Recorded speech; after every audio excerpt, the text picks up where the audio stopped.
Olá, muito boa noite. Seja bem-vindo ao Jornal da Record.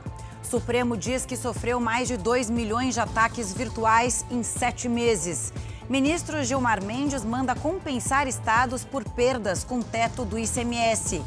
E pelo Campeonato Brasileiro, o Inter vence o Avaí com gol no último lance do jogo. Agora, no JR.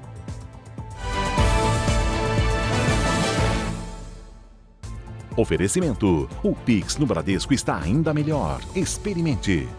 A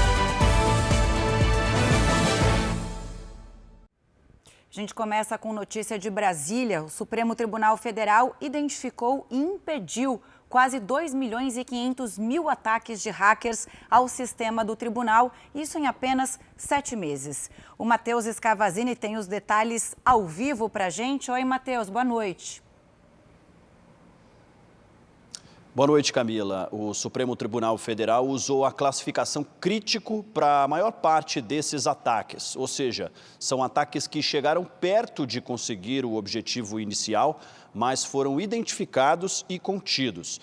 Apesar disso, a equipe de segurança cibernética afirma que está preparada e que realiza simulações com frequência para evitar todos os tipos possíveis de ataque e diminuir as fragilidades do sistema. Segundo a corte, o ataque mais crítico aconteceu em abril do ano passado, quando criminosos virtuais derrubaram o servidor e deixaram o site do Supremo fora do ar por vários dias, afetando inclusive serviços do tribunal. Camila. Matheus, continua comigo, porque é o seguinte, um levantamento do TSE apontou que na eleição deste ano teremos um recorde de mesários, mas voluntários, é isso? Isso mesmo, Camila. O número de mesários voluntários quase dobrou na comparação com as últimas eleições gerais em 2018. Nesse ano, serão mais de 830 mil mesários voluntários. Em 2018, foram 430 mil. No total, 1 milhão e 700 mil mesários vão trabalhar nas eleições e quase metade se dispôs a trabalhar voluntariamente. Após a convocação, o trabalho é obrigatório e o eleitor tem 5 dias para contestar a convocação com o juiz eleitoral. Quem trabalha como mesário recebe dias de folga no trabalho e auxílio alimentação de R$ 45. A função não pode ser exercida por candidatos ou parentes em até segundo grau dos candidatos, nem por filiados a partidos políticos. Camila. Tá certo, Matheus. Obrigada pelas informações e uma boa noite a você. Vamos acompanhar agora as intenções de voto para o Senado em São Paulo. Os dados são da pesquisa Real Time Big Data, encomendada pela Record TV. Na pesquisa estimulada, Márcio França, do PSB, tem 28% das intenções de voto. Janaína Pascoal, do PRTB, aparece em segundo com 15%. Astronauta Marcos Pontes, do PL, tem 13%. Aldo Rebelo, do PDT, 2%. Ricardo Melão, do Novo, também 2%. Edson Aparecido, do MDB, 1%.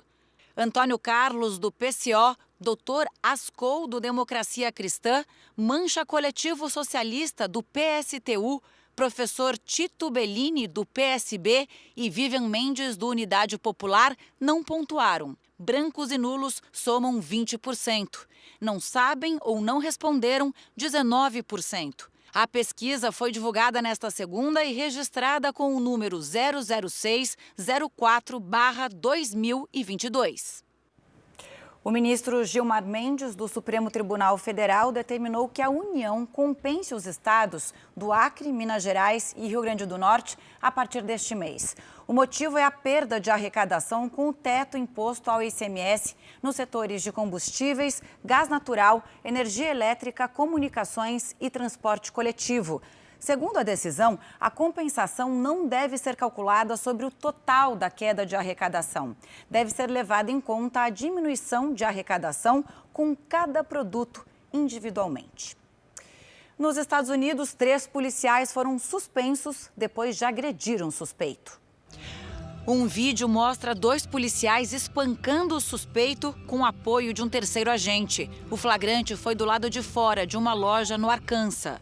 O suspeito, identificado como Randall Worcester, de 27 anos, teria ameaçado uma funcionária da loja.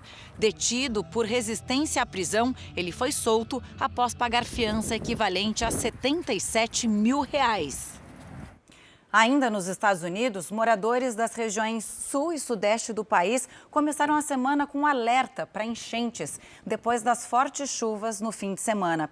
As informações com o nosso correspondente, Vrandei Pereira. As inundações podem atingir mais de 13 milhões de pessoas. As fortes tempestades provocaram alagamentos em Dallas, no Texas. Carros ficaram submersos e ruas interditadas.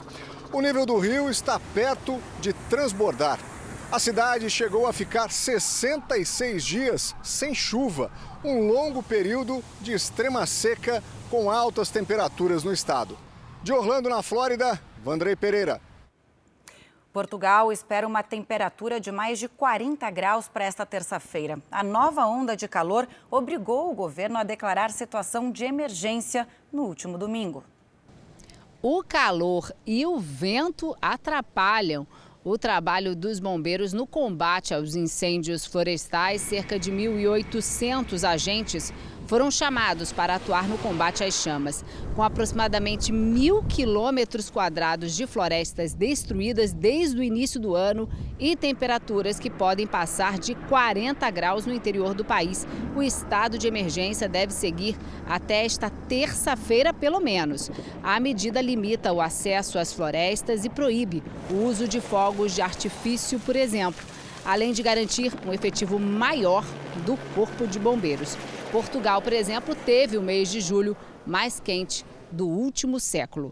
De Lisboa, Ana Paula Gomes. Obrigada, Ana. E milhares de pessoas foram às ruas de Buenos Aires nesta segunda-feira contra a crise econômica na Argentina. Os manifestantes carregam caixões que simbolizam o luto pelos baixos salários que não acompanham a inflação recorde no país. O índice anual passa de 70% e é o mais alto de todo o continente americano. Também nesta segunda, promotores pediram uma sentença de 12 anos de prisão para a vice-presidente Cristina Kirchner por supostos crimes de corrupção no período em que foi presidente. Mas, se for condenada, Cristina não corre o risco de ser presa porque tem imunidade política. Manifestantes contra e a favor do pedido dos promotores se reuniram em frente à casa da vice-presidente em Buenos Aires. Houve confrontos enquanto a polícia dispersava a multidão. Agora o futebol. Internacional e Avaí encerraram agora à noite a 23ª rodada do Campeonato Brasileiro. O Inter foi a Florianópolis e venceu o Avaí com um gol no último lance da partida. O jogo estava 0-0 quando o árbitro deu 5 minutos de acréscimo.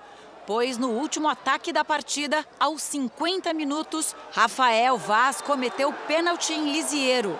E o Pedro Henrique não desperdiçou. Com a vitória, o Inter subiu para o 5º lugar do Brasileirão com 39 pontos, enquanto o Avaí permanece na 17ª posição, abrindo a zona de rebaixamento. E o meio-campista Casemiro foi apresentado aos torcedores do Manchester United da Inglaterra. O jogador da seleção brasileira recebeu a camisa do novo clube e foi ovacionado pela torcida. O ex-Real Madrid deu sorte para o Manchester e viu da tribuna a vitória por 2-1 contra o Liverpool. Este foi o Jornal da Record. Outras informações às 7 da manhã na primeira edição do JR 24 Horas. Você fica agora com o programa Entre Linhas. Ótima noite para você.